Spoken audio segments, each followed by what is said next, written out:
Stock market is a device. Stock market को बिल्कुल इस तरीके से देखो कि ये एक डिवाइस के जैसा है, जिसमें से जो पैसा है वो ट्रांसफर होता है किसके पास से किसके पास में।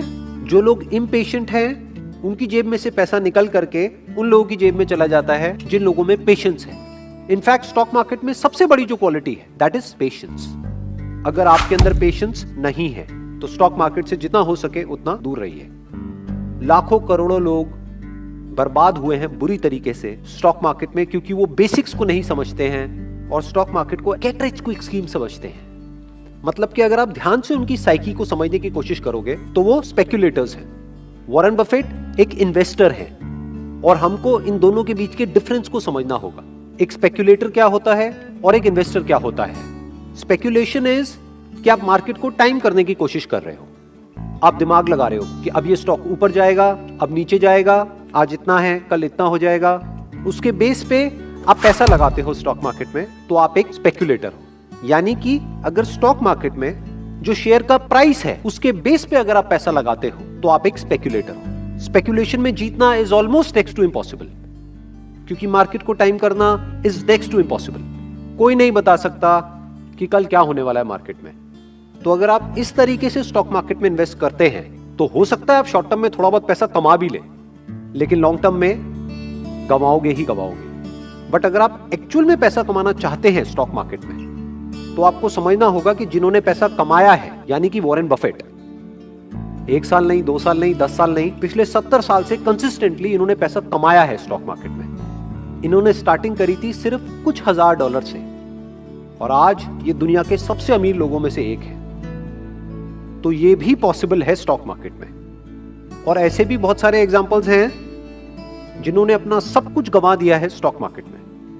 और स्पेक्युलेटर में और इन्वेस्टर में सबसे बड़ा फर्क क्या होता है? जो स्पेक्युलेटर्स होते हैं वो अपने इमोशंस के अकॉर्डिंग चलते हैं। 2 इमोशंस चलते हैं मार्केट में, एक है ग्रीड, एक है फियर। जब सब लालची हो रहे होते हैं तो स्पेक्युलेटर्स भी और लालची हो जाते हैं। इसको बोलते हैं बुल एंड बियर।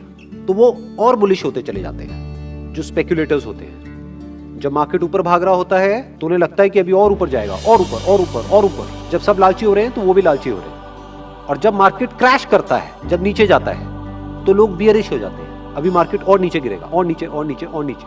तो वो भी बोलने लग जाते हैं अभी और नीचे गिरेगा, और नीचे और नीचे और नीचे। तो होता क्या है, एक इन्वेस्टर में और स्पेक्युलेटर में सबसे बड़ा फर्क क्या है?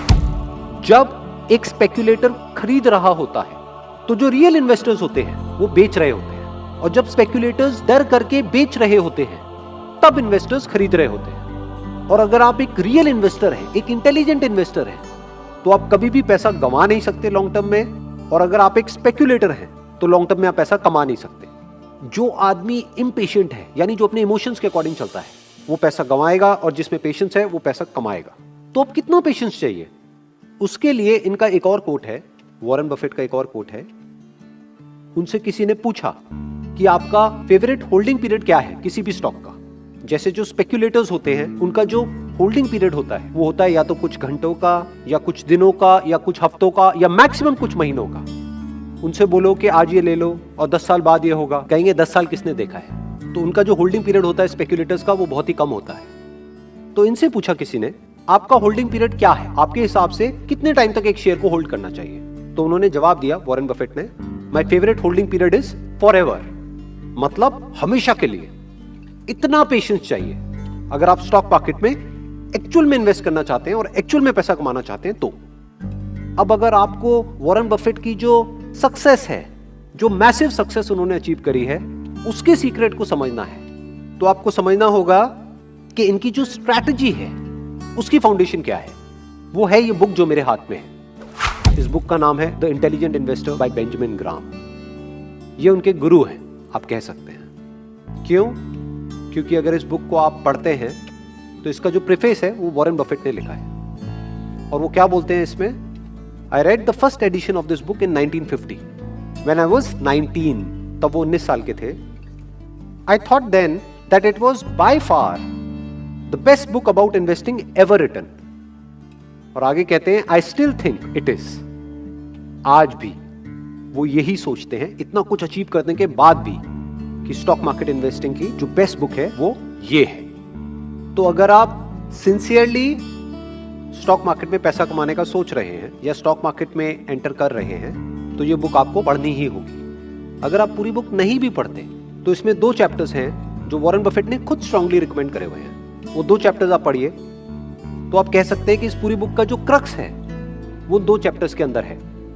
That is chapter number 8 and chapter number 20। इस बुक में से कुछ पॉइंट्स हैं जो मैं अभी यहाँ पर टच करूंगा जिससे कि हम ये डिफरेंस को समझ पाएं कि एक स्पेक्यूलेटर में और इन्वेस्टर में क्या डिफरेंस होता है। इसमें कहा जा रहा है, a stock is not just a टिकर सिंबल और electronic blip, it is an ownership interest in an actual business with N underlying value that does not depend on its share price.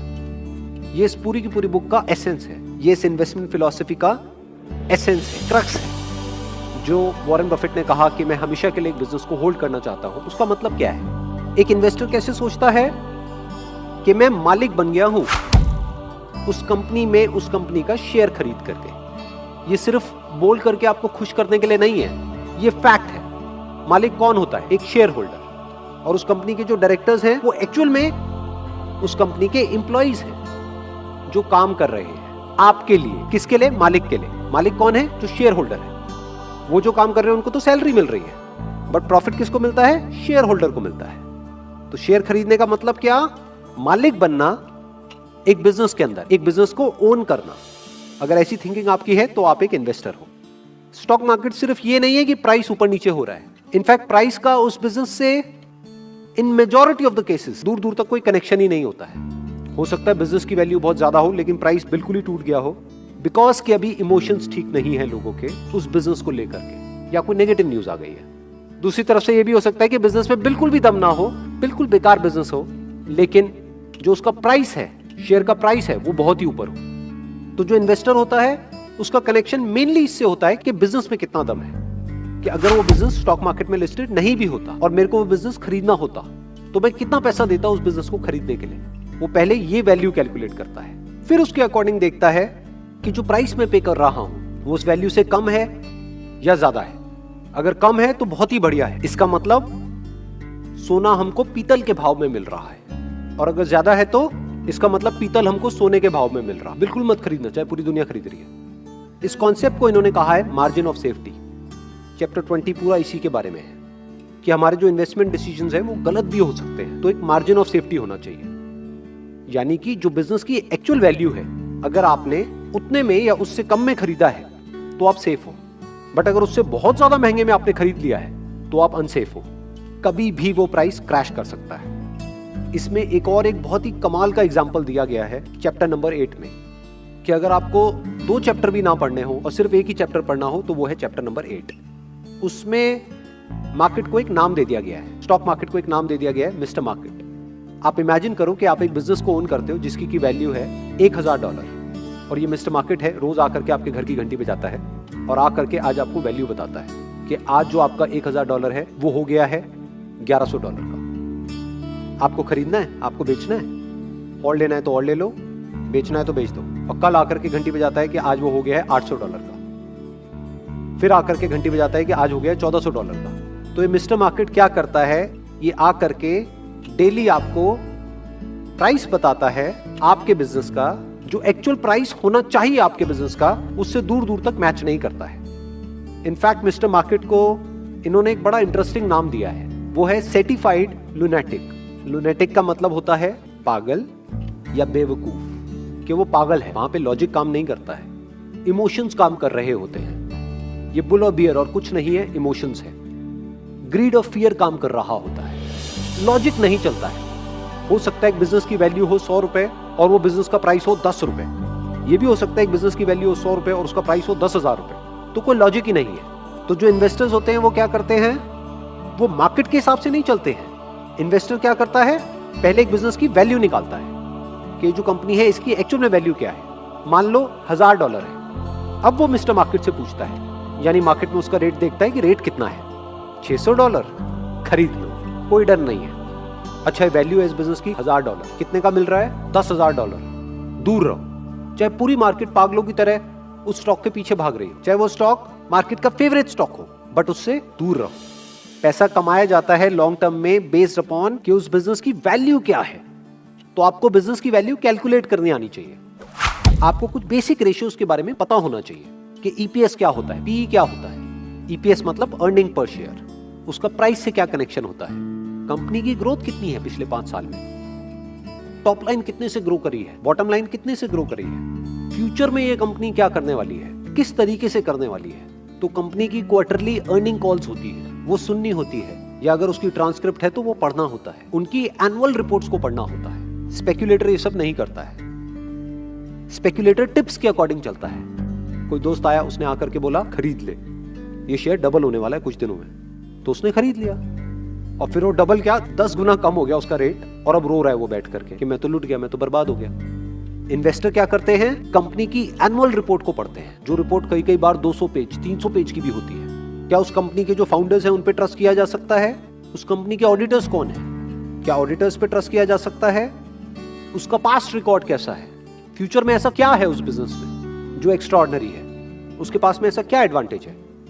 इसको कॉम्पिटिटिव एडवांटेज बोलते हैं कि अगर और कोई आए उस बिजनेस में और उसको कॉपी करे, उसके उस बिजनेस आइडिया को कॉपी करे, तो क्या वो कर पाएगा या नहीं कर पाएगा, या करने में मानो उसको 10 साल लगेंगे, 20 साल लगेंगे। तो इन सारी चीजों को देखा जाता है। ये कौन देखता है? एक इन्वेस्टर देखता है।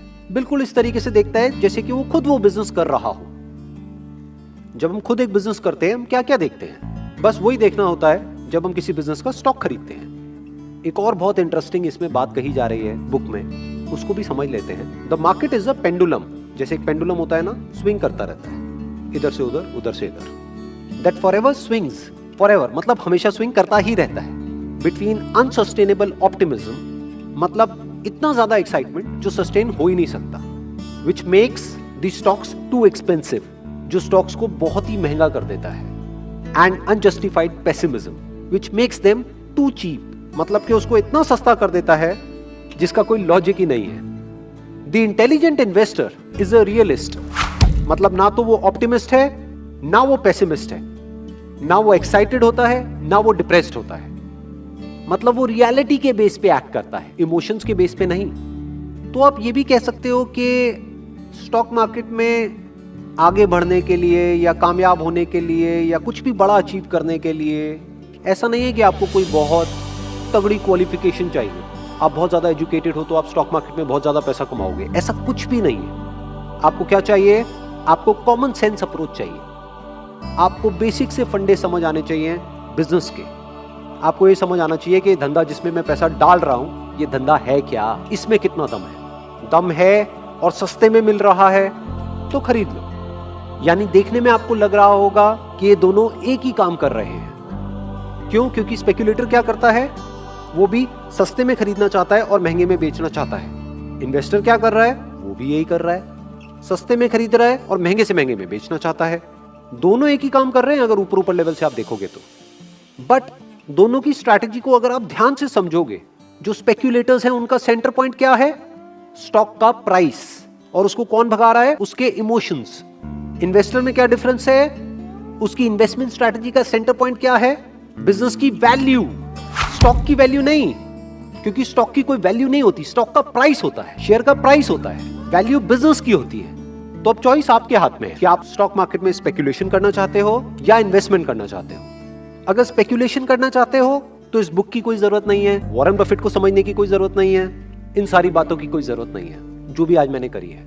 लेकिन अगर इन्वेस्टमेंट करना चाहते हो तो आपको ये जो बुक है द इंटेलिजेंट इन्वेस्टर, इसको पढ़ना ही होगा, इसको समझना ही होगा। और अगर पूरी बुक को नहीं भी पढ़ सकते तो चैप्टर 8 एंड चैप्टर 20 याद रखना। Wish you all the best, thank you so much.